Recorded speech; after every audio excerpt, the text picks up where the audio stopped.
Moi, vous ne me connaissez pas? Je suis un très grand chef d'entreprise. Tout le monde a entendu parler de moi. Vous avez vu mes bureaux? Magnifique. Le nombre de salles de réunion, le nombre de bureaux, on ne les compte même plus. Il y en a tellement.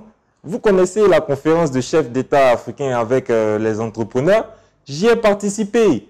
J'ai payé mon billet d'avion. À l'arrivée, un chauffeur, un garde du corps. C'est moi-même, je vous dis ça. C'est moi. Je suis très performant, tout le monde le sait.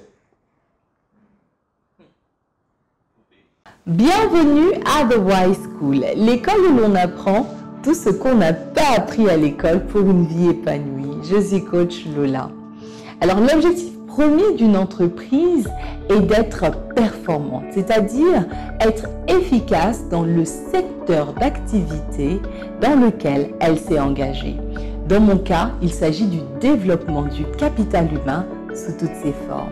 Alors, ce n'est pas quelque chose qui va se faire du jour au lendemain.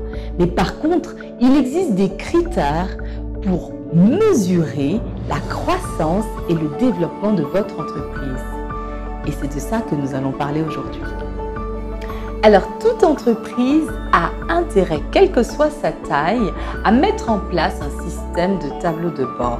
Alors, qu'est-ce que le tableau de bord?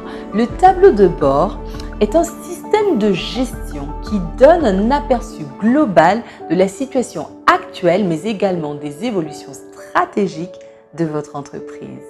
Alors, le tableau de bord va fonctionner sur la base d'indicateurs clés de performance, ou en anglais de KPI, qui sont généralement mis en place en amont par les managers et qui rassemblent différentes données importantes et stratégiques.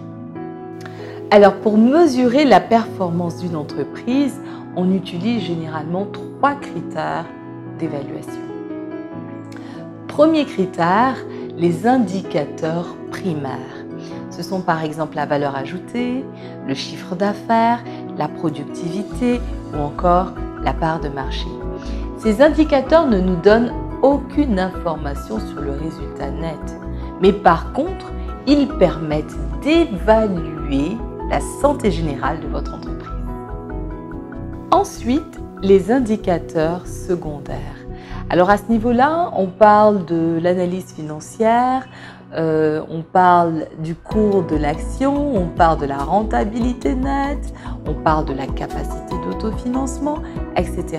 Ces indicateurs permettent de savoir exactement le bénéfice dégagé. Donc, est-ce que votre entreprise est donc rentable et sur la bonne voie? Le troisième critère d'évaluation de votre performance se base sur des critères un peu plus complexes, des indicateurs complexes de la performance qui, eux, vont chercher à cibler, comprendre et analyser votre notoriété et votre compétitivité. Il s'agit là de mieux comprendre et mesurer votre puissance sur votre marché. Alors, de nos jours, la plupart des entreprises cherchent à se mesurer afin de se surpasser. La plupart des entreprises ont compris que leur plus grande richesse réside dans les individus.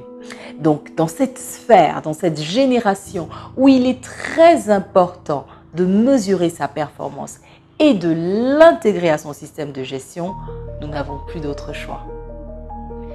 En résumé, lorsque vous êtes en train de mesurer votre performance, sachez que vous mesurez également vos compétences et votre efficacité. Soyez des entreprises performantes et à très vite.